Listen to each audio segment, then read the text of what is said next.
ముఖ్యమంత్రి రేవంత్ రెడ్డి గారి నాయకత్వంలో మీరందరూ కూడా కష్టపడుతున్నాం.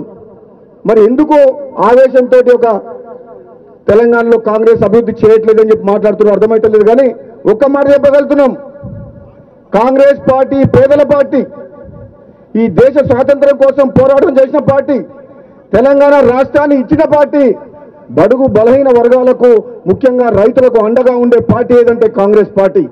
ఈ కాంగ్రెస్ పార్టీ ద్వారానే పేదలకు న్యాయం జరుగుతుంది తప్పితే ఒక కుటుంబ పార్టీ ద్వారా ఎప్పటికి కూడా న్యాయం జరగదు.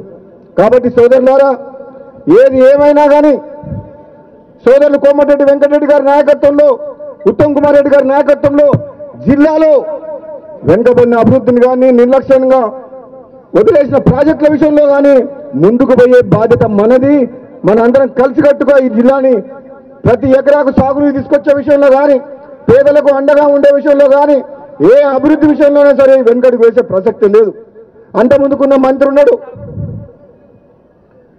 వాళ్లకు పదవులు ఉన్నాయి కానీ వాళ్ళ ముఖ్యమంత్రి దగ్గర మాట్లాడే ధైర్యం లేదు. మనకున్న మంత్రులు కేవలమే, కానీ ముఖ్యమంత్రి స్థాయి ఉన్న వాళ్ళిద్దరు కూడా, ఉత్తమ్ కుమార్ రెడ్డి గారు కావచ్చు, కోమటిరెడ్డి వెంకటరెడ్డి గారు కావచ్చు, మామూలు నాయకులు కాదు. వెంకటరెడ్డి గారు తెలంగాణ కోసం మంత్రి పదవి త్యాగం చేసినంటే ఈ ప్రజల పట్ల, ఈ నల్లగొండ జిల్లా పట్ల, ఈ తెలంగాణ రాష్ట్రం పట్ల ఎంత కమిట్మెంట్ ఉన్నదో అర్థం చేసుకోవాలి. పదవుల కోసం పాకులాడే వ్యక్తి కాదు కోమటిరెడ్డి వెంకటరెడ్డి. తన పదవినే తృణప్రాయంగా వదిలేసింది.